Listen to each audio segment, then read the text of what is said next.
રાધે રાધે પ્રિય આત્મમિત્રો, આપ સર્વનું ભક્તિ વેદિકા યુટ્યુબ ચેનલમાં હૃદયથી સ્વાગત છે.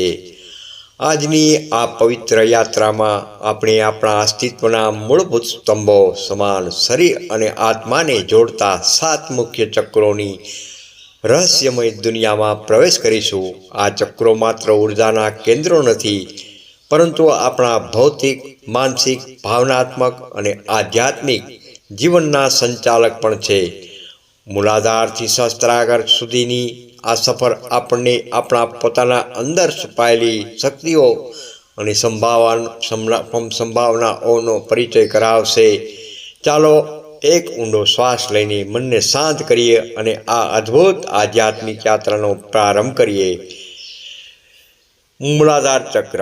આ ચક્ર આપણા જીવનને પાયો છે. જેમ મકાનનો પાયો મજબૂત હોય તો જ ઇમારત ટકી શકે છે, તેમ મૂલાધાર ચક્ર સંતુલિત હોય તો જ આપણું ભૌતિક અસ્તિત્વ સ્થિર રહી શકે છે. સ્થાન: કરોડરજ્જુના સૌથી નીચેના ભાગમાં, ગુદા અને જનન અંગોની વચ્ચે. તેમનો રંગ છે લાલ. તેમનું તત્વ છે પૃથ્વી. અધિષ્ઠાત્રી દેવી: શક્તિ દાકિની દેવી. દેવતા: ભગવાન શ્રી ગણેશજી. તેમનો બીજ મંત્ર છે લમ. જાગૃત અવસ્થા: આ ચક્ર જાગૃત થતાં વ્યક્તિમાં ગહન સુરક્ષાની ભાવના, સ્થિરતા અને જીવનમાં એક મજબૂત આધારનો અનુભવ થાય છે. તે પોતાના શરીર અને ભૌતિક દુનિયા સાથે જોડાયેલો મહેસૂસ કરે છે. આ ચક્ર સંતુલિત હોય ત્યારે વ્યક્તિમાં આર્થિક સુરક્ષા, પરિવાર પ્રત્યે મમતા અને શારીરિક આરોગ્યનું સંતુલન જળવાય છે. અસંતુલિત અવસ્થા: જ્યારે આ ચક્ર અશુદ્ધિ કે અવરોધિત હોય છે ત્યારે વ્યક્તિમાં અસુરક્ષિત, ડર અને ભયની ભાવનાઓ ઘર કરી શકાય છે. આર્થિક તંગીનો સતત ભય, માનસિક અસ્થિરતા અને ક્યારેક હિંસક સ્વભાવને કારણે અતિ કામેચ્છા પણ જોવા મળે છે. બીજું ચક્ર છે સ્વાધિષ્ઠાન ચક્ર. મૂળમાંથી ઉપર ઉઠીને આપણે સ્વાધિષ્ઠાન ચક્ર તરફ આવીએ છીએ. આ ચક્ર લાગણીઓ, સર્જનાત્મકતા અને પ્રવાહનું કેન્દ્ર છે. સ્થાન: નાભિની નીચે, જનન અંગો પાસે. રંગ છે તેમનો નારંગી. તત્વ છે જળ. અધિષ્ઠાત્રી દેવી: રાકિની દેવી. તેમનો બીજ મંત્ર છે વમ. દેવતા: વરુણ ભગવાન. જાગૃત અવસ્થા: આ ચક્ર સક્રિય થતાં વ્યક્તિમાં સર્જનાત્મકતાનો પ્રવાહ વહેવા લાગે છે. જીવનમાં આનંદ, પ્રસન્નતા અને ભાવનાત્મક સંતુલન આવે છે. વ્યક્તિ પોતાના સંબંધોમાં પ્રેમ અને મીઠાશ અનુભવે છે અને જીવનને એક કલાની જેમ જીવે છે. અસંતુલિત અવસ્થા: જો આ ચક્રમાં અવરોધ હોય તો અતિ લાલસા, વ્યસન અને અસંતોષની ભાવનાઓ ઉભરી આવે છે. ગુસ્સો, ઈર્ષા અને સંબંધોમાં તણાવ પણ જોવા મળે છે. વ્યક્તિ ભાવનાત્મક રીતે અસ્થિર બની જાય છે. ત્રીજું ચક્ર છે મણિપુર ચક્ર. મણિપુર આપણા આંતરિક શક્તિ, આત્મવિશ્વાસ અને અંગત સત્તાનું પ્રતીક રહેલું છે. તે આપણા પેટમાં સૂર્યની જેમ ચમકે છે. તેમનું સ્થાન છે નાભિની પાછળ, પેટના મધ્યમાં. રંગ છે તેમનો પીળો. તત્વ છે તેમનું અગ્નિ. અધિષ્ઠાત્રી દેવી: લાકિની દેવી. બીજ મંત્ર રમ. દેવતા છે અગ્નિ. જાગૃત અવસ્થા જોઈએ તો મણિપુર ચક્ર જાગૃત થતાં વ્યક્તિમાં ગજબનો આત્મવિશ્વાસ, નેતૃત્વ કરવાની શક્તિ, હિંમત અને સ્પષ્ટ નિર્ણય લેવાની ક્ષમતા પ્રગટે છે. તે પોતાના લક્ષ્યોને સિદ્ધ કરવા માટે પ્રેરિત રહે છે.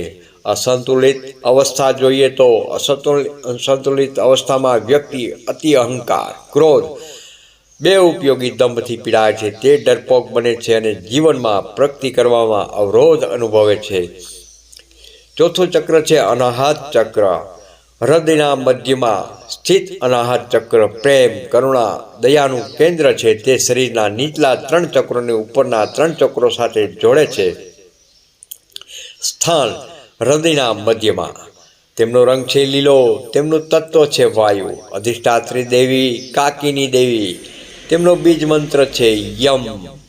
દેવતા: શ્રી હનુમાનજી મહારાજ. જાગૃત અવસ્થા: આ ચક્ર સંતુલિત હોય ત્યારે વ્યક્તિમાં નિસ્વાર્થ પ્રેમ, દયા, ક્ષમા અને કરુણાની ભાવનાઓ ઉભરી આવે છે.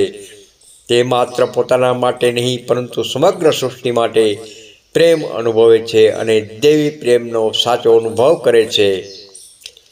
અસંતુલિત અવસ્થા જોઈએ તો ઈર્ષા, દ્વેષ, અસહિષ્ણુતા અને પ્રેમમાં નિષ્ફળતાનો ડર આ ચક્રના અસંતુલનના મુખ્ય લક્ષણો છે. શારીરિક રીતે હૃદયરોગની શક્યતા પણ વધી શકે છે. વિશુદ્ધિ ચક્ર જોઈએ તો પાંચમું ચક્ર ગળામાં સ્થિત. વિશુદ્ધિ ચક્ર અભિવ્યક્તિ અને સત્યનું પ્રતીક રહેલું છે. સ્થાન છે ગળા પાસે. રંગ છે આસમાની. તત્વ જોઈએ તો આકાશ. અધિષ્ઠાત્રી દેવી જોઈએ તો શાકીની દેવી. બીજ મંત્ર હમ. દેવતા શક્તિની દેવી. દેવો જાગૃત અવસ્થા. આ ચક્ર જાગૃત થતા વ્યક્તિની વાણીમાં સત્યતા, સ્પષ્ટતા, પ્રેરણા જોવા મળે છે. તે સંગીત, કલા અને લેખન જેવી અભિવ્યક્તિની શક્તિઓ દ્વારા પોતાને રજૂ કરી શકે છે. અસંતુલિત અવસ્થા. વિશુદ્ધિ ચક્ર વ્યક્તિને ખોટી વાત કરવા, કડવી ભાષા વાપરવા અને વારવાર ઝઘડા કરવા તરફ પ્રેરે છે. અભિવ્યક્તિમાં અસમર્થતા અને ગળામાં રોગો પણ આના લક્ષણો છે. છઠ્ઠું ચક્ર છે આજ્ઞા ચક્ર. આજ્ઞા ચક્ર જેને આપણે ત્રીજું નેત્ર કહીએ છીએ, તે અંતર, જ્ઞાન, સમજ અને ઉચ્ચ ચેતનાઓનું દ્વાર રહેલું છે. સ્થાન ભૂમધ્યમાં. રંગ જોઈએ તો જાંબલી. તત્વ છે પ્રકાશ. અધિષ્ઠાત્રી દેવી શાકીની દેવી. બીજ મંત્ર ઓમ. દેવતા શિવ. જાગૃત અવસ્થા. આ ચક્ર જાગૃત થતા વ્યક્તિમાં અંતર્જ્ઞાનની શક્તિ પ્રગટે છે.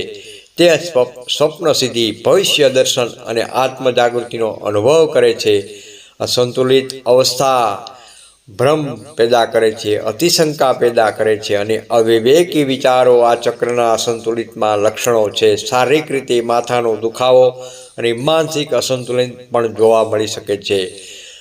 સાતમું ચક્ર છે સહસ્ત્રાર ચક્ર. આધ્યાત્મિક યાત્રાનું અંતિમ લક્ષ્ય એટલે સહસ્ત્રાર ચક્ર. તે પણ આપણા માથામાં ટોચ પર આવેલું છે અને પરમાત્મા સાથેના એકત્વનું પ્રતીક છે. સ્થાન માથાના ટોચે બ્રહ્મરંધ્ર. રંગ સફેદ. તત્વ જોઈએ તો અગ્નિ. અધિષ્ઠાત્રી દેવી મહાશક્તિ, પરમ શિવ અને શક્તિનું મિલન. બીજ મંત્ર